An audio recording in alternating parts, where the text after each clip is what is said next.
Hi everyone and welcome to my YouTube channel. Been some time since I've been out on a vlog, but today, this afternoon, I've made it out to Thorndon Park, to an area that I haven't really explored before and really super interested and super happy to be back out with my camera. As the title suggests, I've got myself a new camera, but I'll go into that in a little bit more detail. But I wanted to start by saying thank you ever so much for anyone that's commented on my last video about a month, 6 weeks or so ago. Really lovely, kind words and support and encouragement for me. So thank you ever so much if you've left a comment or watched that video. And yeah, hopefully today I'll be out with my new camera and let's see what images I come up with.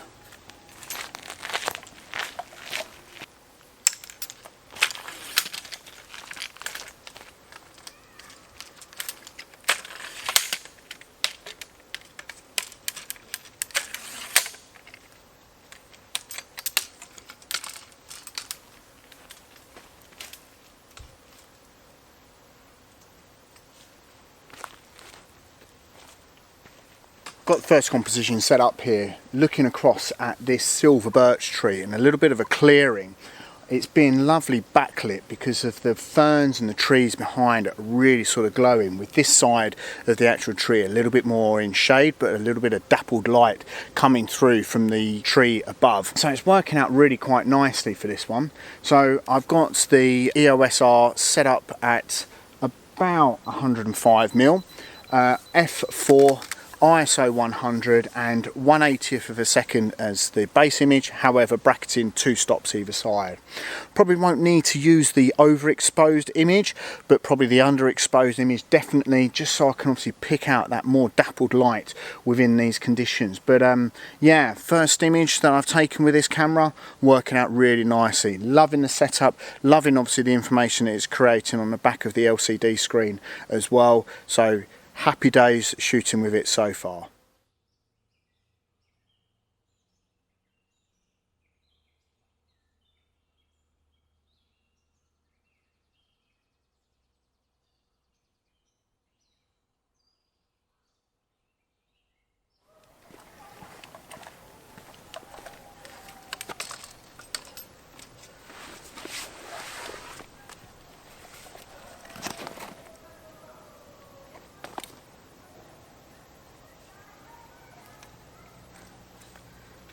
So just taking a bit of a sit down here as I'm exploring this area, and yeah, as I mentioned, it's a really interesting location to come to explore, but one that I haven't actually been to this side of Thorndon Park, which is a little bit more open.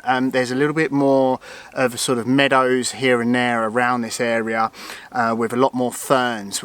Further into the wooded area, there is very quite dense, the woods, which is great for that type of photography. However, I wanted to sort of isolate a couple of the subjects today. But that's not necessarily the main reason why I'm out. I'm out with this, my new camera.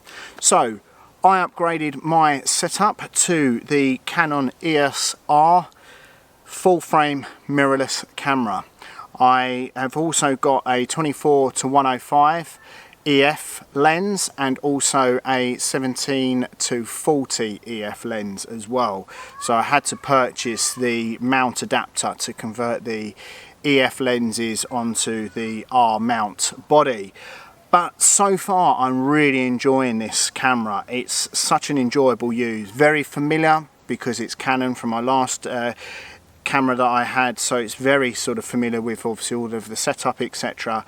But also just getting used to using this camera is very easy, I'm finding. Lovely ergonomic setup, and there's plenty of reviews. But why did I upgrade, which is the most important thing? For me, my 77D was an absolute amazing camera, and to be honest, I probably wouldn't have upgraded if it wasn't for one key aspect that I felt was limiting my photography, and that was, unfortunately, the 77D is not weather sealed. There's a couple of vlogs that I've been out on, a couple of locations when I've been out, that I really did want to continue shooting, but due to the fact that the 77D wasn't weather sealed, I had to pull out and had to sort of take refuge back to the car and ultimately cut the shoot short. One occasion was some time back now at Wyoming Brook when I was out there with Gary Norman, and the second occasion was at Shingle Street in Norfolk. Again, last year that was, but they're the two occasions that I was really sort of put off and had to cut the shoot short. But there was a third occasion that I didn't actually vlog, which was very recently, only about 3 or 4 weeks back now. After I made that last video, I went out with my camera club, and it was a very drizzly day, and unfortunately there was no sunset, but that wasn't a problem. However, there was a couple of subjects that I would have continued on shooting again if the camera was weather sealed. Now, I know that's not always a big factor for some people, because I think the quality of the images from the 77D were great. I was never ever disappointed with the quality and the performance of the actual camera. However, I did feel that it was limiting my photography, and for me that was quite a serious point. I was considering many cameras about upgrading to, was it going to be sticking with a DSLR setup and going for something along the lines of the Canon 6D Mark II, and again obviously going for the EF lenses for that, or was it going for a second-hand 5D Mark IV or Mark III, something along those lines.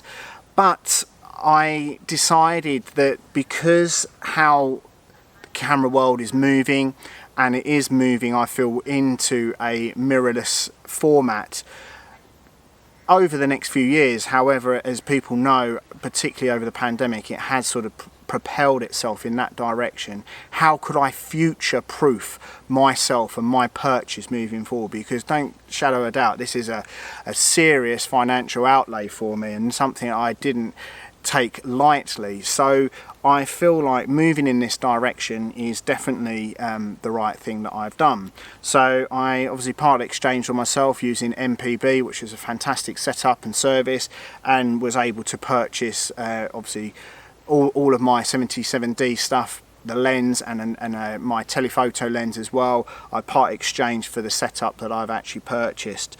So yeah, I'm really happy with it so far, and that's kind of my reasoning why.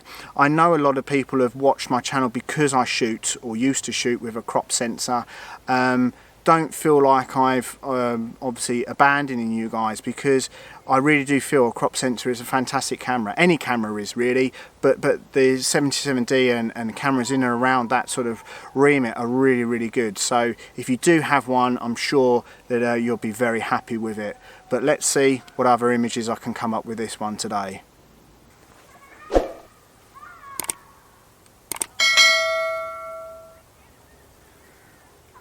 God, temperature this afternoon is really scorching, very humid as well. So just a little walk around this area, come up against another lovely silver birch tree, this time with a fork in the actual main trunk of the tree, working out really quite nice. So tightening in with the 105mm on the lens, f4 again, and 1/320th of a second as a base image, however bracketing 2 stops either side. Again, as I said earlier, just so I've obviously got those exposures for when obviously I come back to editing, because I really do sort of like to try and pick out the highlights of the light hitting the actual tree. But yeah, this one working out really quite nice, and again obviously camera in vertical orientation, just so I can get that sort of silhouette of the tree against the darker background as well, which is what I really kind of like at the same time. So yeah, working out really quite nicely. Setting the camera up and getting used to all of the buttons is always a fun thing to do when you've got a new camera, and yeah, this one's working out really quite nice to work with.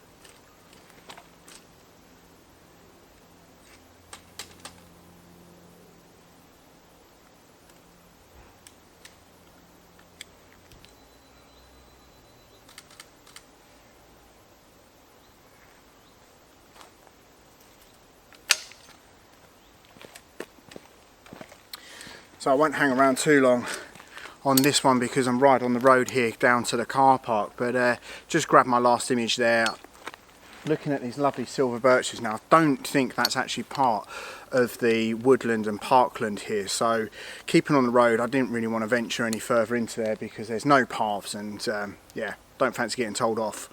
But loving that camera and really enjoying it, and hopefully will really sort of accelerate my photography and open up those opportunities, as I was discussing earlier, about the limitations that I felt I had using the 77D. But that last image there set up, I took one image at f5.6 and also f11, and put all the details in the description below about which image I will actually use. But yeah, really quite liking it, as one of the bending trees there is sort of really sort of framing the top of the image and sort of leading you and keeping your eye within the actual image as well. Only problem is though, is obviously having to have the actual sky in there, but having the bracketed images, hopefully that will work out really quite well. But all in, yeah, really loving this camera, and there's some features on here as well, particularly about the focusing on manual focus, which I've played around with indoors, but yeah, will hopefully be able to use to my advantage. Today's shoot's been really enjoyable, just to be back out with a camera, and yeah, it's maybe not necessarily the right conditions or the best conditions that I've had on a shoot, but just being out with a camera is always enjoyable, as I've said many a times.